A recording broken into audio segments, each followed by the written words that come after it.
Kitabe Club. We are live after a really long time for this special children's book, Priya the Jungle Dancer.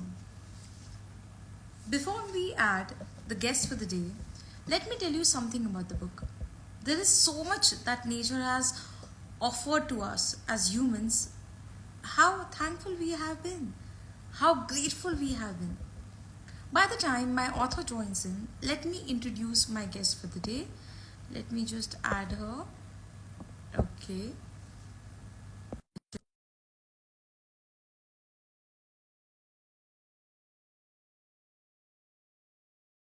Novel and The Crane in the Mist, a short story published in the anthology Tales Untold.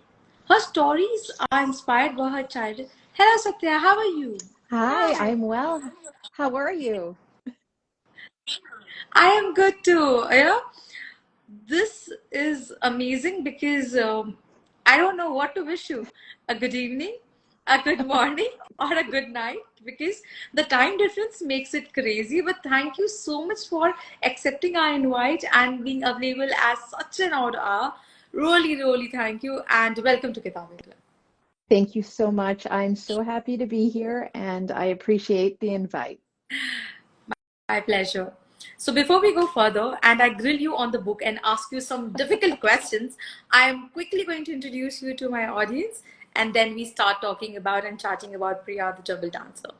Okay. Sounds good. So Satya is the best-selling author of In My Hands, a YA fantasy adventure novel, and The Crane in the Mist, a short story published in the anthology Tales Untold, Mythos Around the World. Her stories are inspired by her childhood and travels, especially time spent visiting her family in Kodagu, India, where she learned the art of storytelling from her grandparents. Satya is also a member of the Society for Children's Books Writers and Illustrators and the Authors Guild and is an active participant in the children's book community through events such as Multicultural Children's Book Day and World Read Aloud Day. That's commendable journey, Satya. I mean, amazing and a big warm welcome to Kitabi Club. Thank you so much. Satya, tell me something. How did the idea of Priya the Jungle Dancer germinated? Sure. Well, the story was inspired by my own relationship with my grandparents, my tata and thai.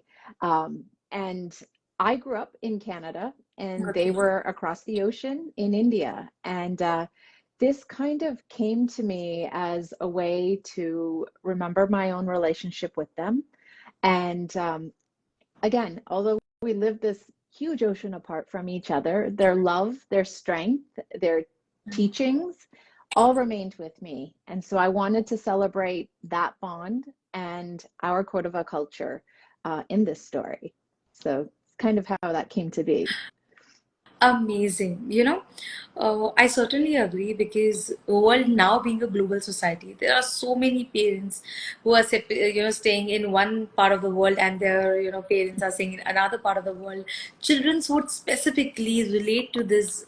How uh, you know how astonishing it is to stay away from your grandparents at the same time be connected because of the online option available. Amazing. Mhm. So tell me something. This is what you have, relived in your childhood and narrating in the book. But currently, while putting it in the book, how did you research for it? What kind of, efforts were given while you were trying to put that childhood memory of yours into a book? Definitely. I mean, as you mentioned in my bio, my grandparents were the ones who kind of were there, who taught me the art of storytelling. So, in a way, to pay tribute to that and to kind of put this all together, I did speak with my parents and some uncles and aunts to kind of dig in more and bring some of those memories to the surface.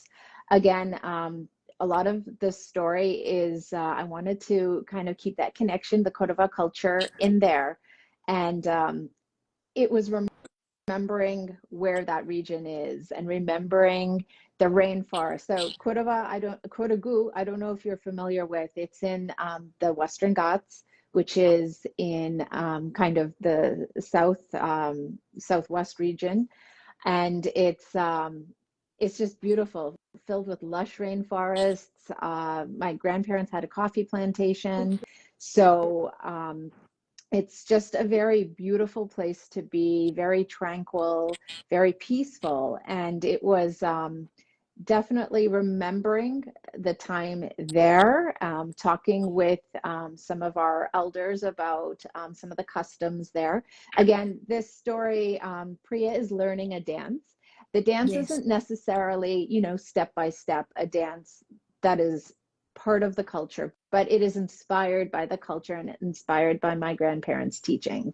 One of those dances that was very much kind of a point that I wanted to kind of bring in is called the umatat, which is a dance performed by the Korova women together in a circle. So they're dancing in a circle, and the Korovas worship the river Kaveri.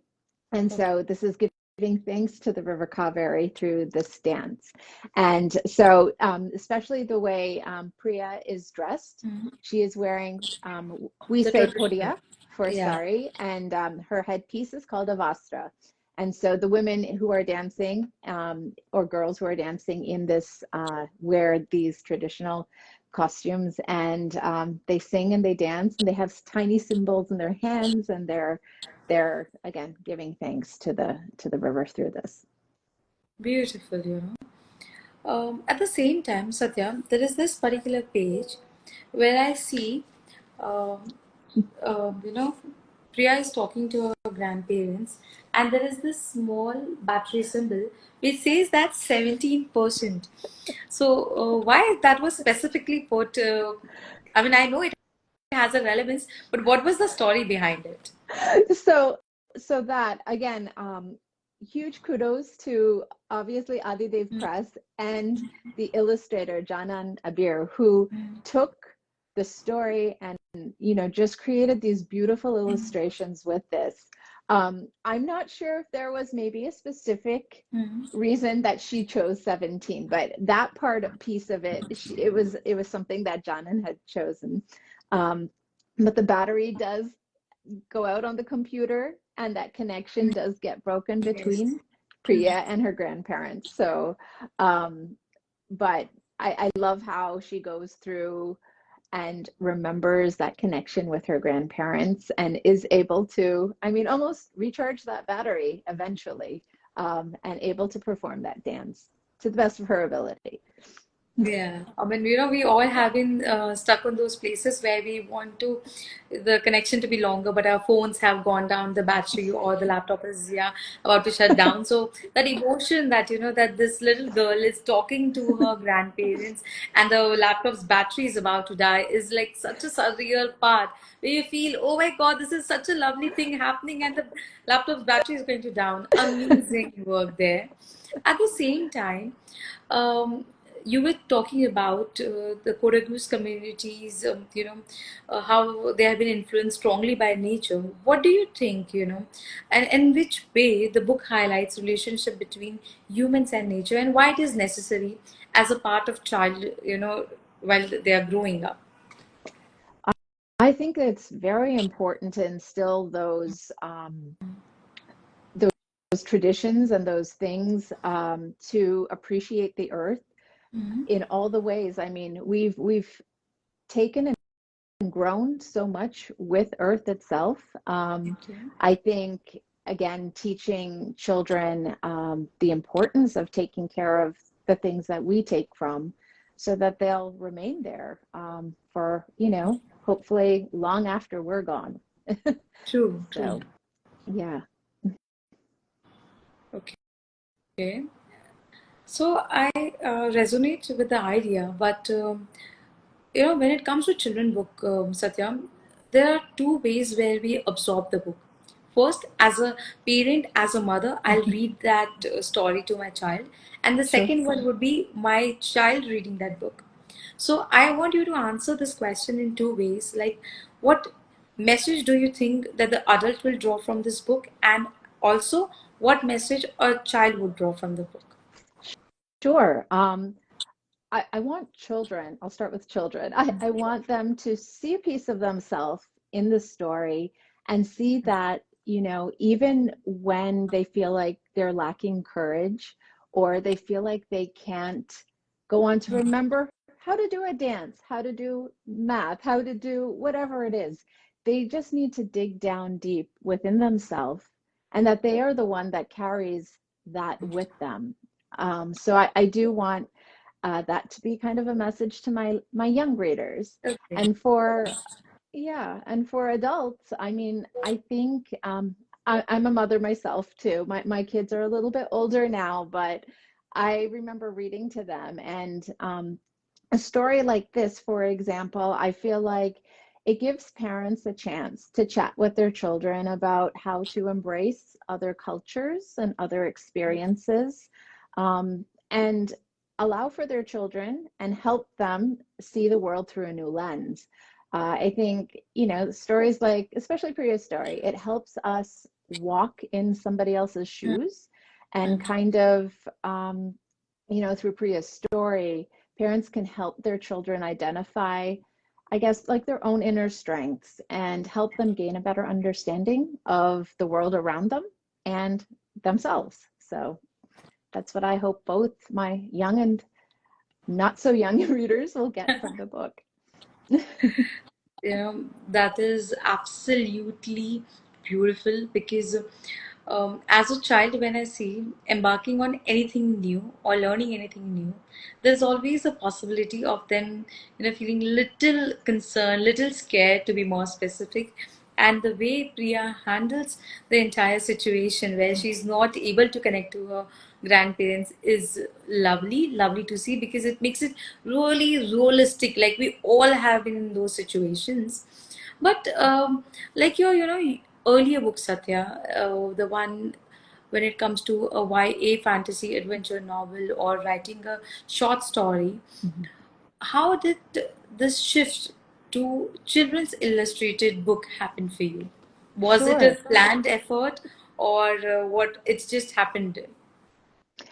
I actually started Mhm. with picture books first. Okay.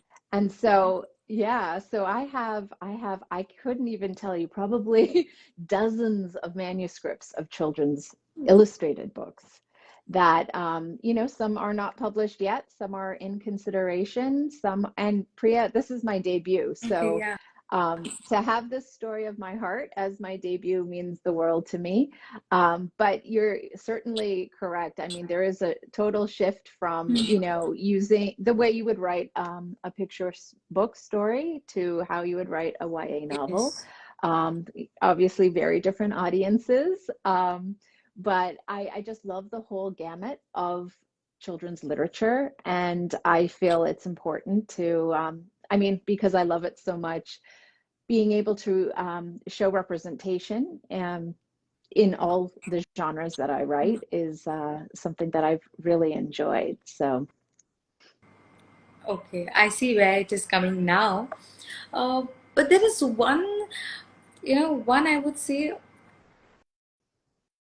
I mean, I don't know how to put this very aptly in the words, but there is one critical observation I had in your book, and which, when I see the current generation is different, and what you have shown in the book is different. If I talk about millennial way of parenting, some or the other way, we are responsible for safeguarding our children a lot, mhm, not making them aware of the reality or the challenges of the world. But when I look at your book, you have made Priya, bare her heart that okay, she's scared. mhm. So how do you think it is necessary for a child to experience all emotions, whether it is good and whether it is like what Priya experiences when she is stuck in a situation? So, what difference does it make to a child's thought process or thinking? What do you think on this? I think definitely as parents, we do need to explore all those aspects of our children, and we are there as their guides. So I think when a child is able to have access to books that do explore the variant, the good, the bad, The the bad. ugly. I think it's important. I mean, I know in my own parenting, it's something that I'm very honest with my children.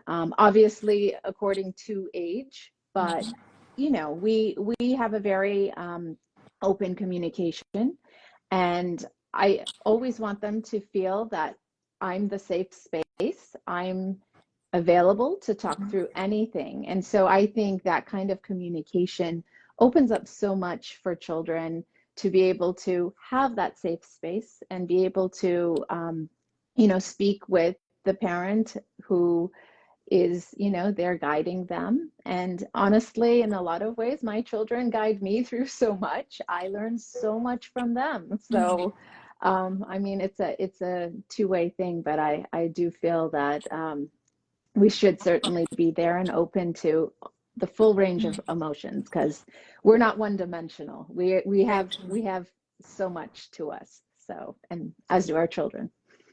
So all emotions play a big role in shaping up us, our nature, and I can't agree more on the fact that as children they have to age appropriate nonetheless, but they have to be aware of the good, bad, and the ugly of their nature, of the surroundings, and whatever they are going and to get into.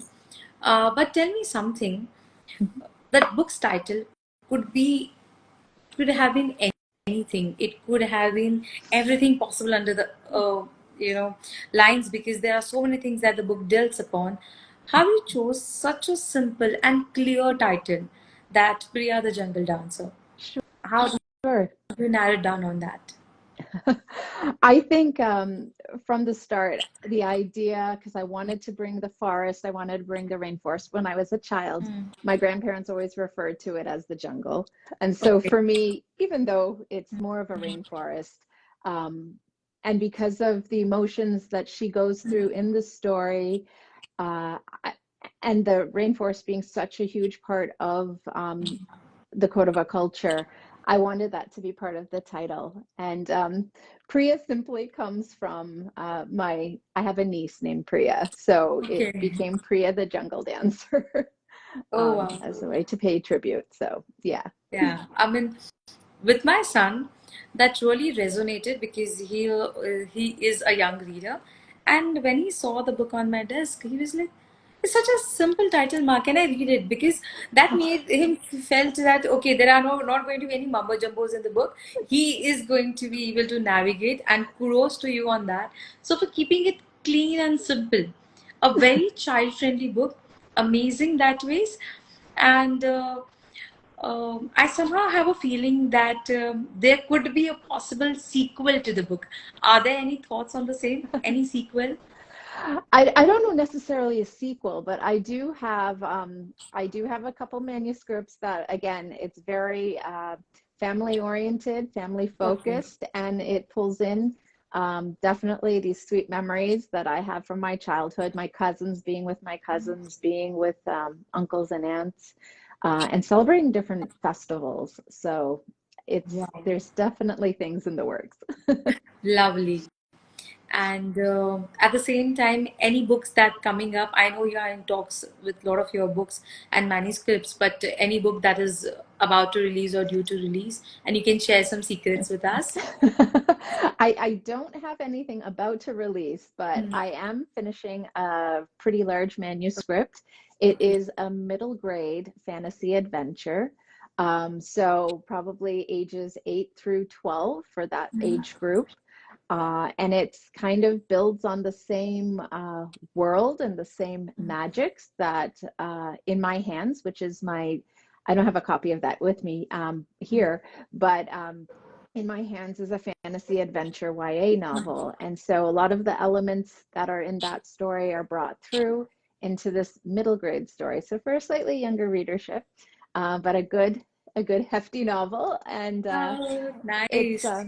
it's exciting because I have I'm the parent of two boys, and this story is definitely inspired by their relationship with each other and with their own grandparents. And yeah, it's also kind of a cross generational story as well. So I hope to find a home for that, and we'll see how that goes. Wow, I mean, I'm excited because fantasy novels are something that, intrigue you, that generates so many emotions while reading, and it's fun. They are fun. They are quite engaging in a way. So amazing, and thank you so much, Satya, for accepting our invite. And you are looking fresh as a flower with Oh, more than I think so. It's past 12 for you now, it is. but yeah, thank you so much for sharing Priya's journey with us and the readers. And looking forward to your future books and specifically the fantasy novel. Thank you so Awesome. much. Thank you for having me. Bye bye. Good Bye. night. Good night.